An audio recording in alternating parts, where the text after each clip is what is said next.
Next 9 news में आपका बहुत बहुत स्वागत है। मैं हूं आपके साथ अबरारुल हक रहमानी। भारतीय जनता पार्टी इस वक्त राजस्थान समेत कई अलग अलग राज्यों में जो चुनाव होने वाले हैं विधानसभा के और साथ ही लोकसभा के जो 2024 में चुनाव होंगे, इन तमाम चीज़ों को लेकर के लगातार रणनीतियाँ बना रही है। लेकिन बीजेपी के खिलाफ विपक्ष भी मजबूत ज़रूर हुआ है, इस बात से इनकार नहीं किया जा सकता। और इस वक्त जिस तरीके के मुद्दे लगातार हावी हो रहे हैं, उससे यही कहा जा सकता है कि आने वाले समय में राजनीतिक रूप से एक बड़ा बदलाव देखने को मिल सकता है। फिलहाल इस समय बीजेपी की रणनीतियाँ, बीजेपी की आप कह सकते हैं कि तमाम कोशिश रंग ज़रूर ला रही है, लेकिन साथ ही बीजेपी को कई मोर्चों पर झटका भी लगा है। इस बीच बीजेपी के द्वारा नेताओं ने जो बातें कही है और नेता प्रवक्ता ने जो बातें कही है, वो आप जरा एक बार सुनिए। 2G स्पेक्ट्रम घोटाला, ये भी आपने देखा कैसे लाइसेंस जारी किए गए पिक एंड चूज पर, और देश में कितनी बड़ी संपत्ति का लॉस हुआ ये भी आप जानते हैं। 1,96,000 करोड़ का घोटाला था। बोफोर्स घोटाला, इसमें तो आपके पिताजी पर ही आरोप है, राहुल गांधी। और एक सज्जन थे कोतरोकी साहब, मामा जी कहते थे उनको भगाने में कितना काम किया गया।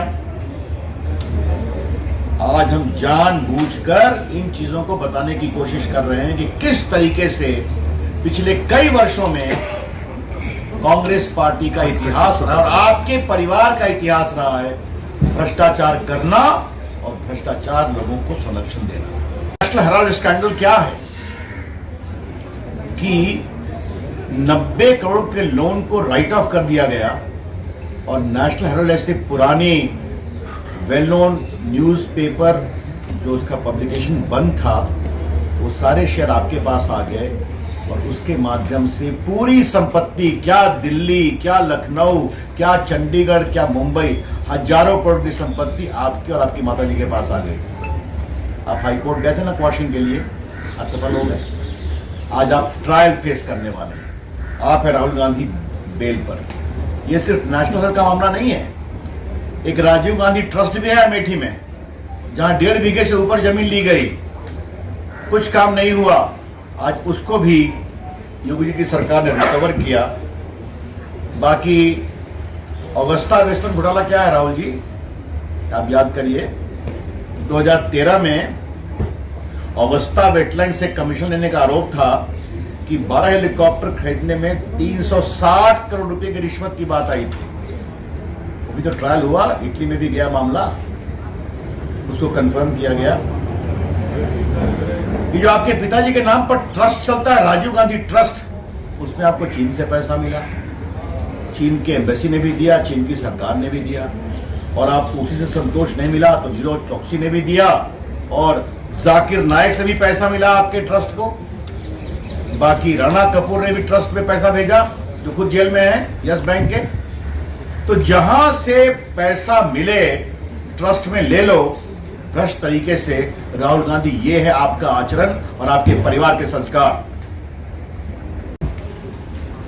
फ्यूजिटिव इकोनॉमिक ऑफेंडर ऑर्डिनेंस लाया, आपने देखा होगा कि हम लोगों ने इंसॉल्वेंसी और बैंक्रप्सी कोड लाया, हम लोगों ने पूरे बेनामी लेन देन अधिनियम, बेनामी ट्रांजैक्शन एक्ट को भी और मजबूत किया, और बाकी और कई कानून को, अनरेगुलेटेड डिपॉजिट स्कीम पर भी प्रिवेंशन का कानून लाया।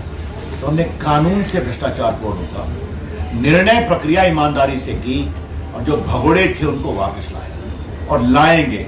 और राहुल गांधी आपसे क्या उम्मीद करें, आप तो खुद ही आरोपित है भ्रष्टाचार में परिवार के साथ। तो ये आपका रिकॉर्ड है, लेकिन हम आपसे उम्मीद करते थे कुछ तथ्यों पर बोलेंगे। आज भी वही हवाबाजी, लफबाजी और बेबुनियाद आरोप। और जब पूछा गया कानून के द्वारा कि आप उनको ऑथेंटिकेट करिए, मैं करूंगा, उन्हें ऑथेंटिकेट भी नहीं किया, न कोई रिकॉर्ड पेश किया। तो भारत के नरेंद्र मोदी ऐसे ईमानदार नेता के खिलाफ ये बेबुनियाद आरोप, तो मैं एक ही कहूंगा, राहुल गांधी, आप थोड़ा सबक से, अनुभव से सीखते क्यों नहीं है? 19 में चौकीदार कहाँ था ना, कहाँ चले गए आप? अब फिर आप कुछ खुराफात कर रहे हैं।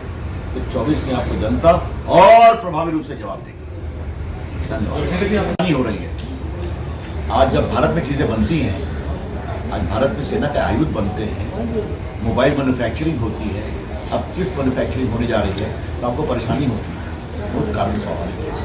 आपकी पूरी सरकार डील और कमीशन पे चलती थी, और अगर डील नहीं हुई तो राफेल को भी इतना लेट किया गया, भले वायुसेना की मारक क्षमता कमजोर हो रही है।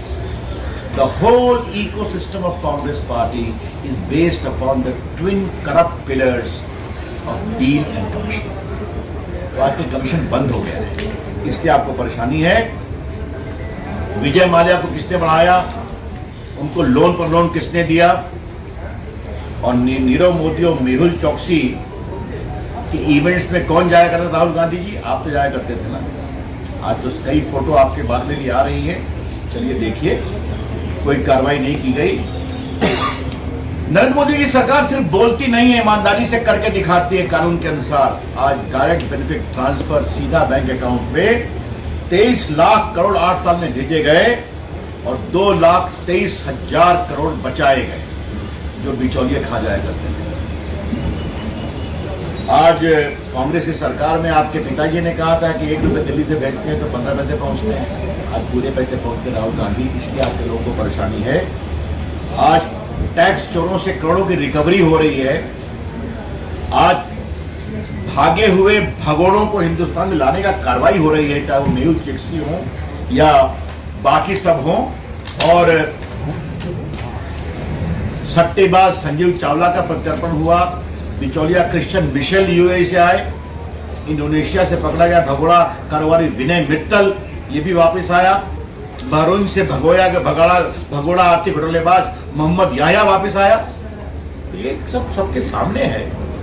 और सारी चीजें रिकॉर्ड से हटा दी जाए, क्योंकि तथ्यों के साथ पेश नहीं किया गया। क्या ऑन रिकॉर्ड आप लोग मांग करेंगे लोकसभा अध्यक्ष? देखिए, हमने हाउस में कहा है, बाकी संसदीय कार्य मंत्री देखेंगे।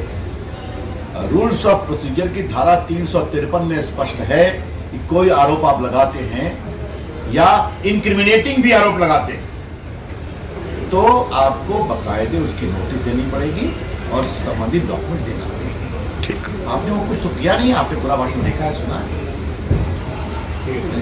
तो आपने देखा जिस तरीके से कांग्रेस पार्टी पर लगातार हमलावर नजर आती है बीजेपी, और कहीं ना कहीं राहुल गांधी को लेकर के जो तमाम तरीके की बातें की जाती है, उन बातों को क्या जनता अभी भी पसंद कर रही है? क्या जनता मात्र इस तरीके के आरोपों को लेकर बीजेपी की सत्ता में वापसी करवाएगी? ये एक बड़ा सवाल है। और क्या भारतीय जनता पार्टी के खिलाफ विपक्ष एकजुट हो पाएगा? क्या विपक्षी एकजुटता के लिए जो राहुल गांधी लगातार काम करते नजर आ रहे हैं, वो वाकई ज़मीनी स्तर पर देखने को मिलेगा या नहीं मिलेगा? इस खास रिपोर्ट में बस इतना ही। देखते रहिए ताज़ा तरीन खबरों के लिए नेक्स्ट 9 न्यूज़ को। धन्यवाद।